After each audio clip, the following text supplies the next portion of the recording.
So we've got some data here showing the makeup, the composition of exhaust gases from two different car engines.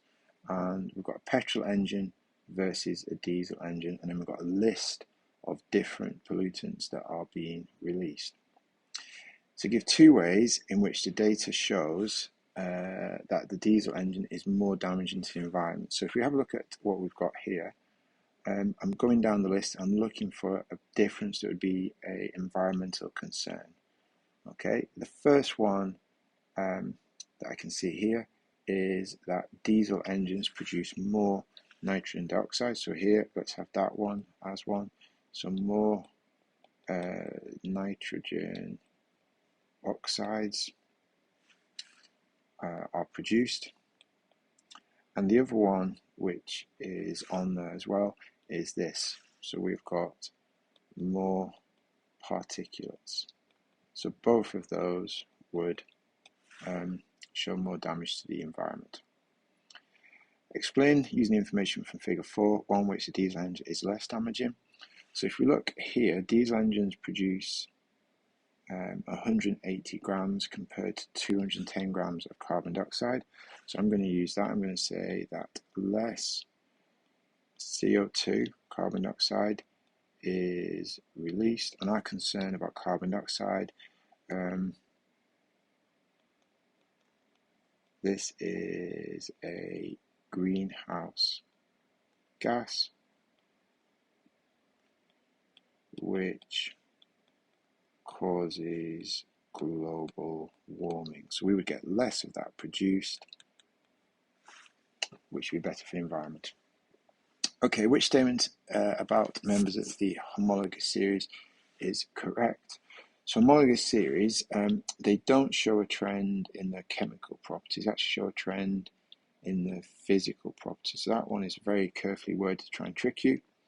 The boiling point decreases, and that's not true. The actual boiling point increases as the molecules get larger. The molecular formula, again, this is a really tricky one. That is not CH3, it's actually CH2. It changes by, and their viscosity increases, yes. They become thicker and less runny as the molecules become larger.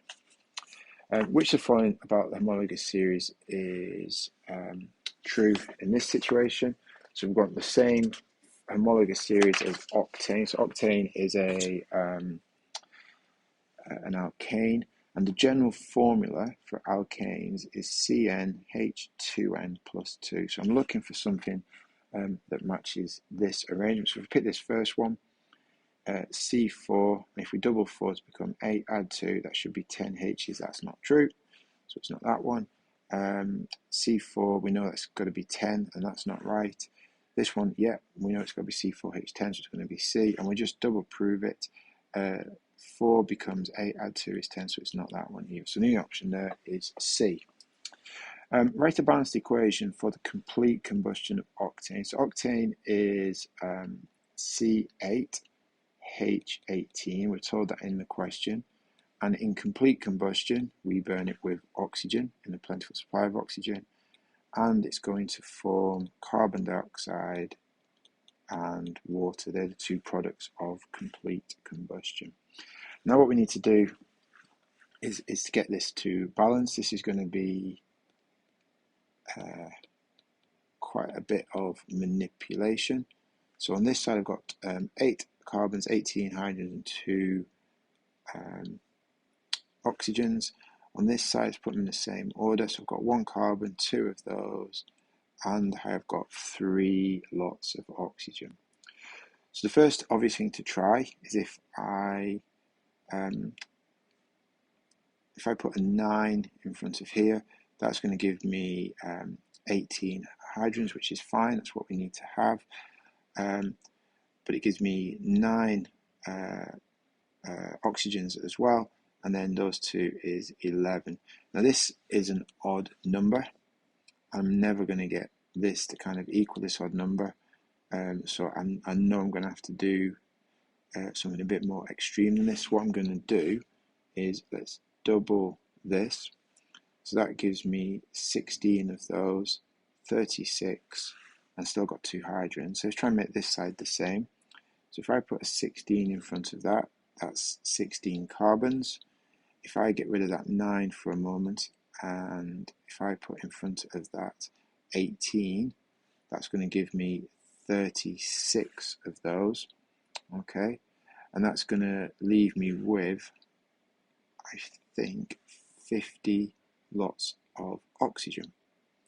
So how do I get 50 lots of oxygen on this side? I put a 25 in front of that, and we've got a balanced equation. 3 marks for that. I think if you've done that, you've earned them well and truly. You're going to get 1 mark for product, so the reactants being the right formulas, a 2nd mark for the products being the right formulas, and then 1 mark for balancing the equation.